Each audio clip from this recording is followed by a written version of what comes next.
Start tonight with hymn number 506. I'll come before the Lord in the stillness of the morning, when golden dawn shines on the earth, and I feel love's tender presence. You are my morning song. Hymn number 506.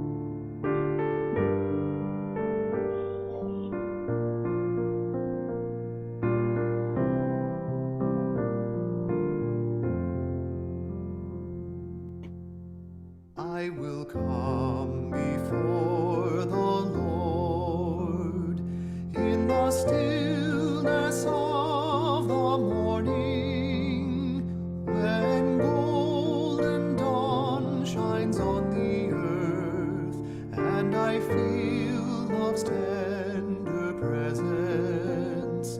You are my morning song. I will come before the Lord in the brightness of the midday, in rushing life and flood of sound. I can find soul's quiet haven. You are my midday song. I will come before the Lord in the softness of the evening, when nature bathes in purple light. I give thanks for Spirit's blessings. You are my evening song. I will come before the Lord in the darkness of the midnight, when moon and stars are shining clear. I feel goodness present with me. You are my midnight song. Day and night you are my song, and we sweetly sing together to worship, love, and praise your name, singing in your house forever. Day and night you are my song.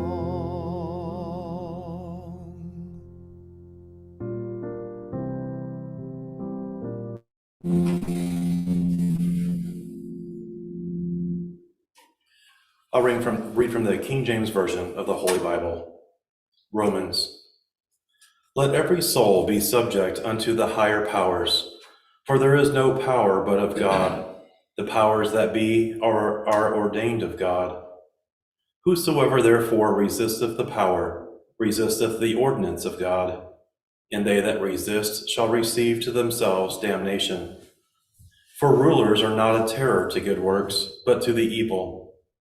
Wilt thou then not be afraid of the power? Do that which is good, and thou shalt have the praise of the same. For he is the minister of God to thee for good.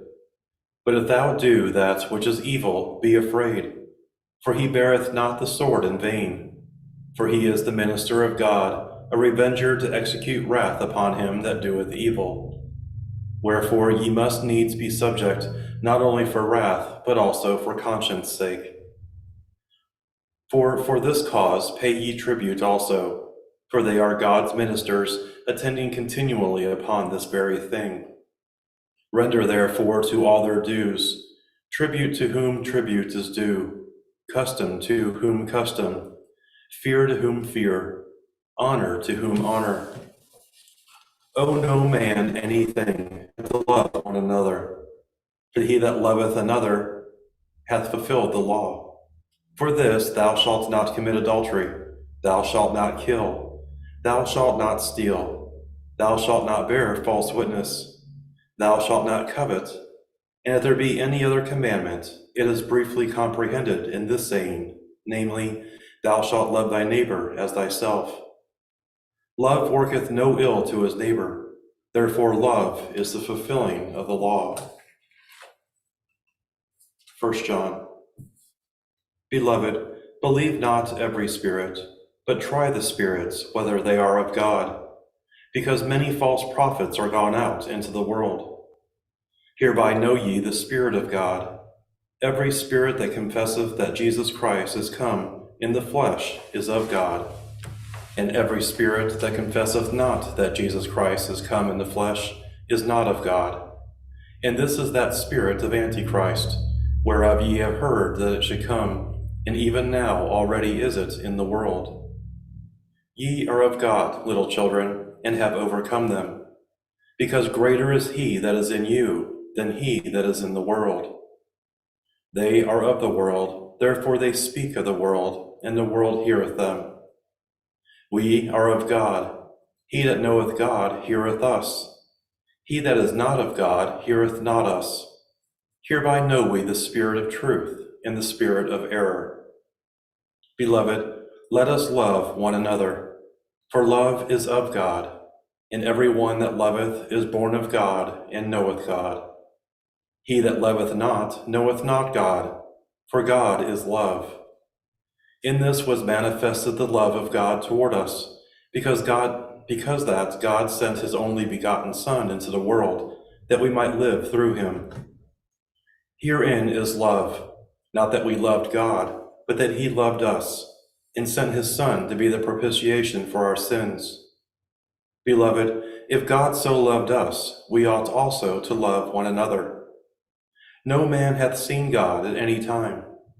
If we love one another, God dwelleth in us, and his love is perfected in us. Hereby know we that we dwell in him, and he in us, because he hath given us his Spirit. And we have seen and do testify that the Father sent the Son to be the Savior of the world. Whosoever shall confess that Jesus is the Son of God, God dwelleth in him, and he in God. And we have known and believed the love that God hath to us. God is love, and he that dwelleth in love dwelleth in God in him. Herein is our love made perfect, that we may have boldness in the day of judgment, because as he is, so are we in this world. There is no fear in love, but perfect love casteth out fear, because fear hath torment. He that feareth is not made perfect in love. We love him because he first loved us. If a man say, I love God, and hateth his brother, he is a liar. For he that loveth not his brother whom he hath seen, how can he love God whom he hath not seen? And this commandment have we from him, that he who loveth God love his brother also. Psalms. Unto thee, O Lord, do I lift up my soul. O my God, I trust in thee. Let me not be ashamed. Let not mine enemies triumph over me. Yea, let none that wait on thee be ashamed. Let them be ashamed which transgress without cause. Show me thy ways, O Lord. Teach me thy paths. Lead me in thy truth, and teach me, for thou art the God of my salvation. On thee do I wait all the day. Remember, O Lord, thy tender mercies and thy loving kindnesses, for they have been ever of old. Remember not the sins of my youth, nor my transgressions. According to thy mercy, remember thou me for thy goodness' sake, O Lord. Good and upright is the Lord, therefore will he teach sinners in the way. The meek will he guide in judgment, and the meek will he teach his way. All the paths of the Lord are mercy and truth unto such as keep his covenant and his testimonies. For thy name's sake, O Lord, pardon mine iniquity, for it is great. What man is he that feareth the Lord? Him shall he teach in the way that he shall choose. His soul shall dwell at ease, and his seed shall inherit the earth. The secret of the Lord is with them that fear him, and he will show them his covenant. Mine eyes are ever toward the Lord, for he shall pluck my feet out of the net. Turn thee unto me, and have mercy upon me, for I am desolate and afflicted. The troubles of my heart are enlarged. O bring thou me out of my distresses. Look upon mine affliction and my pain, and forgive all my sins. Consider mine enemies, for they are many, and they hate me with cruel hatred. O keep my soul and deliver me. Let me not be ashamed, for I put my trust in thee. Let integrity and uprightness preserve me, for I wait on thee. Proverbs. A good name is rather to be chosen than great riches, and loving favor rather than silver and gold. The rich and poor meet together. The Lord is the maker of them all. A prudent man foreseeth the evil and hideth himself, but the simple pass on and are punished. By humility and the fear of the Lord are riches, and honor and life. Thorns and snares are in the way of the froward. He that doth keep his soul shall be far from them. 1 Kings. Solomon loved the Lord, walking in the statutes of David his father. Only he sacrificed and burnt incense in high places. And the king went to Gibeon to sacrifice there, for that was the great high place. 1,000 burnt offerings did Solomon offer upon that altar. In Gibeon the Lord appeared to Solomon in a dream by night. And God said, Ask what I shall give thee. And Solomon said, Thou hast showed unto thy servant David, my father, great mercy, according as he walked before thee in truth, and in righteousness, and in uprightness of heart with thee. And thou hast kept for him this great kindness, that thou hast given him a son to sit on his throne, as it is this day. And now, O Lord my God, thou hast made thy servant king instead of David my father. And I am but a little child. I know not how to go out or come in. And thy servant is in the midst of thy people, which thou hast chosen, a great people that cannot be numbered nor counted for multitude. Give therefore thy servant an understanding heart to judge thy people, that I may discern between good and bad. For who is able to judge this, thy so great a people? And the speech pleased the Lord, that Solomon had asked this thing. And God said unto him, Because thou hast asked this thing, and hast not asked for thyself long life, neither hast asked for riches for thyself, nor hast asked the life of thine enemies, but hast asked for thyself understanding to discern judgment. Behold, I have done according to thy words. Lo, I have given thee a wise and an understanding heart, so that there was none like thee before thee, neither after thee shall any arise like unto thee. And I have also given thee that which thou hast not asked, both riches and honor, so that there shall not be any among the kings like unto thee all thy days. And if thou wilt walk in my ways, to keep my statutes and my commandments, as thy father David did walk, then will I lengthen thy days. 2 Chronicles. Happy are thy men, and happy are these thy servants, which stand continually before thee, and hear thy wisdom. Blessed be the Lord thy God, which delighted in thee, to set thee on his throne, to be king for the Lord thy God, because thy God loved Israel, to establish them forever. Therefore made he thee king over them, to do judgment and justice. Psalms. Judge me, O Lord, for I have walked in mine integrity.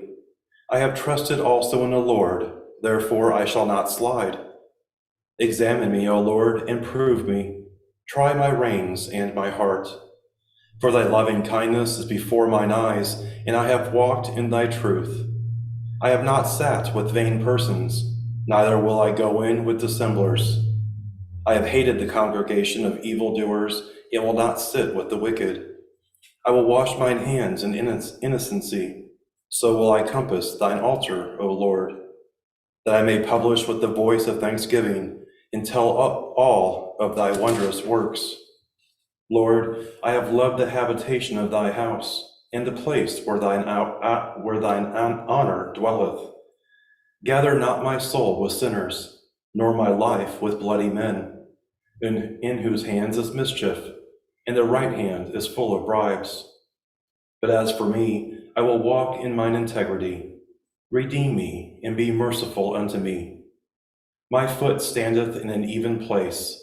In the congregations will I bless the Lord. Jeremiah. The Lord hath appeared of old unto me, saying, Yea, I have loved thee with an everlasting love. Therefore with loving kindness have I drawn thee. John. For God so loved the world, that he gave his only begotten Son, that whosoever believeth in him should not perish, but have everlasting life. I'll now read correlative passages from our denominational textbook, Science and Health with Key to the Scriptures, by Mary Baker Eddy. Love is impartial and universal in its adaptation and bestowals.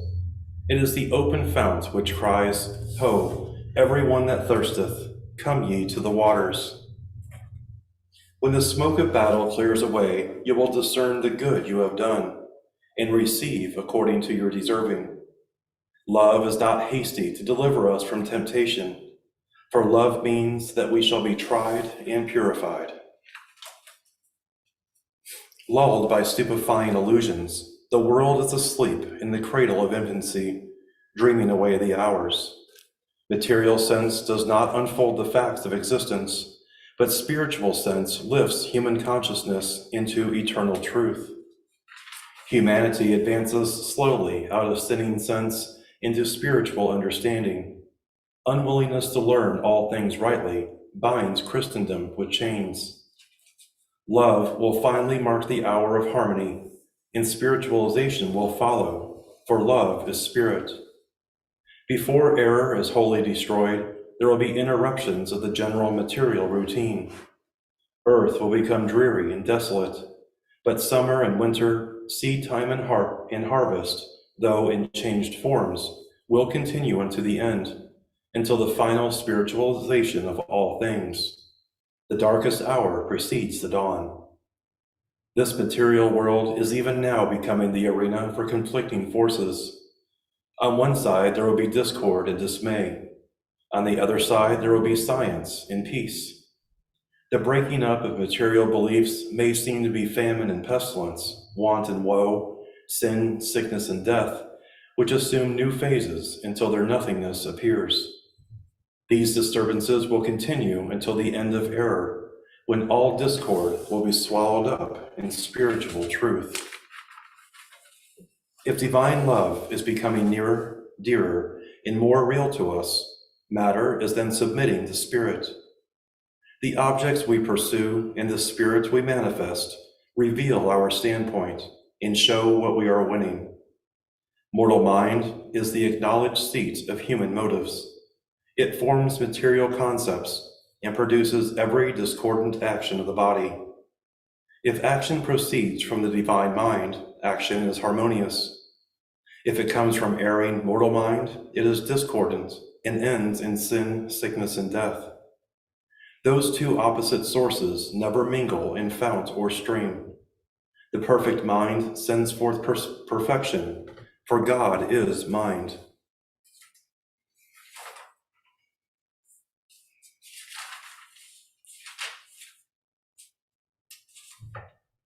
Universal love is the divine way in Christian Science. The sinner makes his own hell by doing evil, and the saint his own heaven by doing right. The opposite persecutions of material sense, aiding evil with evil, would deceive the very elect. Mortals must follow Jesus' sayings and his demonstrations which dominate the flesh. Perfect and infinite mind enthroned is heaven. No wisdom is wise but his wisdom. No truth is true. No love is lovely. No life is life but the divine. No good is but the good God bestows. Divine metaphysics, as revealed to spiritual understanding, shows clearly that all is mind, and that mind is God, omnipotence, omnipresence, omniscience. That is, all power, all presence, all science. Hence, all is in reality the manifestation of mind. Our material human theories are destitute of science. The true understanding of God is spiritual. It robs the grave of victory. It destroys the false evidence that misleads thought and points to other gods or other so-called powers, such as matter, disease, sin, and death, superior or contrary to the one Spirit. Truth, spiritually discerned, is scientifically understood. It casts out error and heals the sick.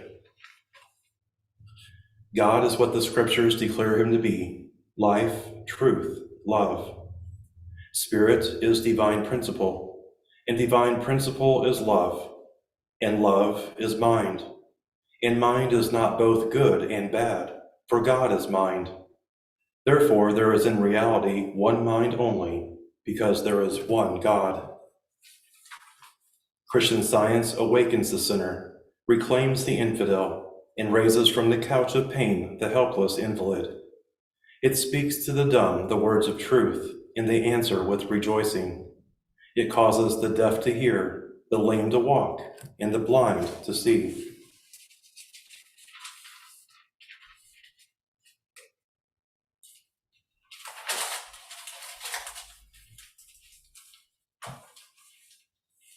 One moment of divine consciousness, or the spiritual understanding of life and love, is a foretaste of eternity.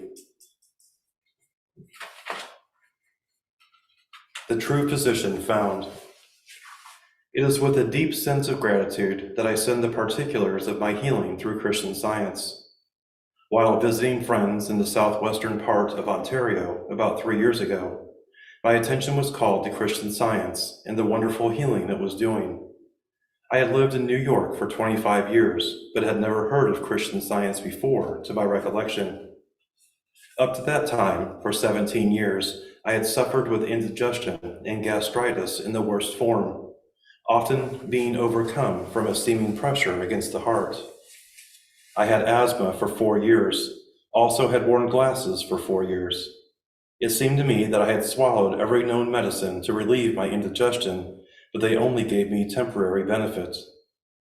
I purchased a copy of Science and Health, and simply from the reading of that grand book, I was completely healed of all my physical ailments in 2 weeks' time. I have used no medicine from that day to this, and with God's help and the wonderful light revealed to me through the reading of Mrs. Eddy's book, I never expect to again. I used to smoke 8 or 10 cigars a day and also took an occasional drink, but the desire for these has gone, I feel, forever. I travel on the road and am constantly being invited to indulge, but it is in no effort to abstain, and in many instances I find that my refusal helps others. While I fully appreciate the release from my physical troubles, this pales in significance in comparison with the spiritual uplifting Christian Science has brought me. I had not been inside a church for more than 10 years to attend regular services until I entered a Christian Science church. What I saw and realized there seemed so genuine that I loved Christian Science from the very start. I have never taken a treatment. Every inch of the way has been through study and practical demonstration, and I know that all can do the same thing if they will try. Since I have been in Science, I have overcome a case of ulcerated tooth in one night through the reading of Science and Health. Also a severe attack of grip in 36 hours by obeying the scripture saying, "Physician, heal thyself." BHN New York, New York.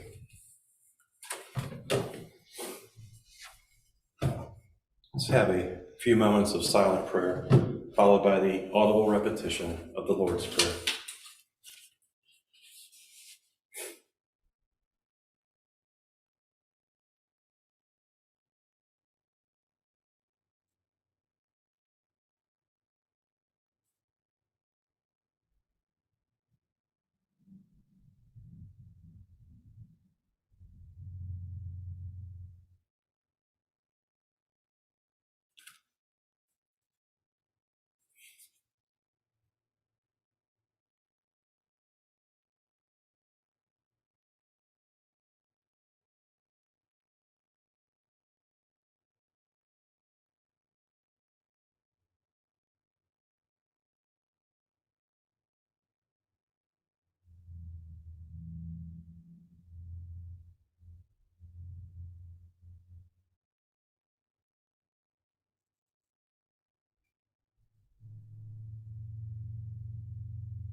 Our Father, which art in heaven, hallowed be thy name. Thy kingdom come, thy will be done in earth as it is in heaven.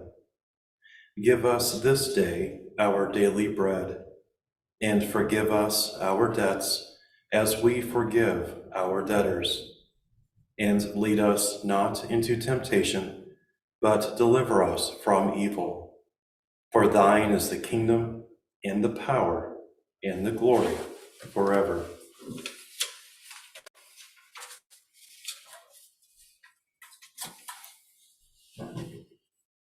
Our second hymn this evening is hymn number 594. We're steadfastly protected by your power, encircled in the caring arms of love. Together we are sharing all our days now, and year by year blessings from above. We're each held safe by God's holy power. Whatever comes, your comfort is at hand.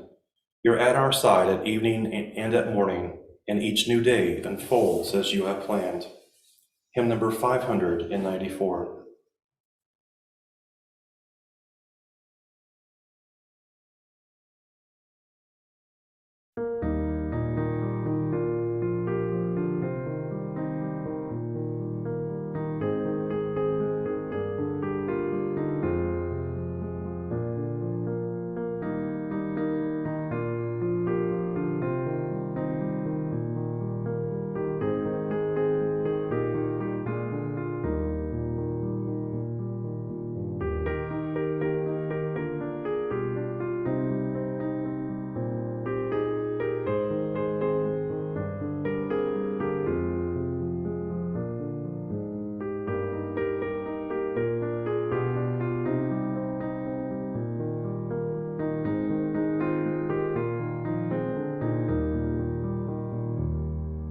We're steadfastly protected by your power, encircled in the caring arms of love. Together we are sharing all our days now, and year by year come blessings from above. We're each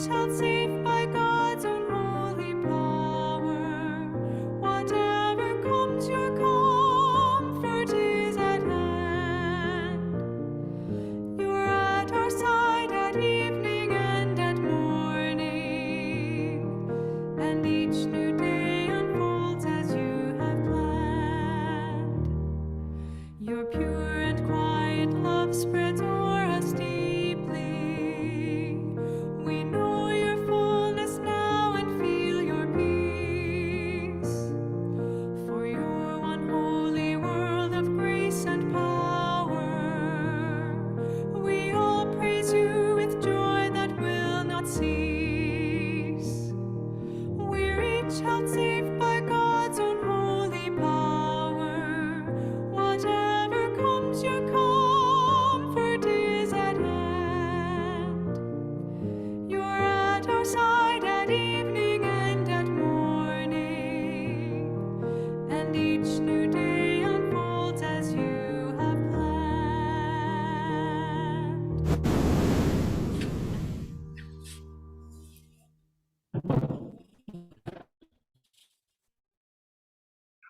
This meeting is now open for the sharing of your testimonies of healing in thoughts and remarks on Christian Science.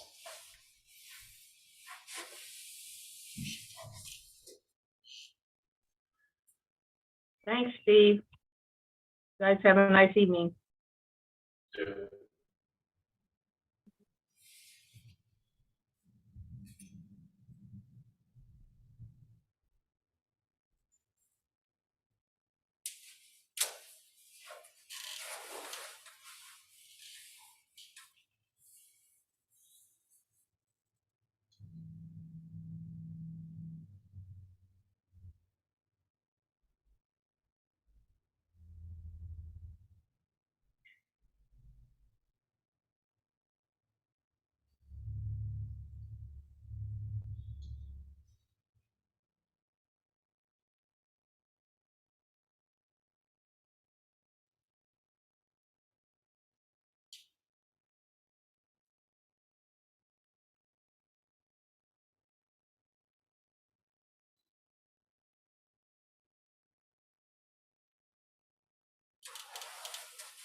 Our final hymn this evening is hymn number 492. He's got the whole world in his hands. He's got the whole world in his hands. He's got the whole world in his hands. He's got the whole world in his hands. Hymn number 492.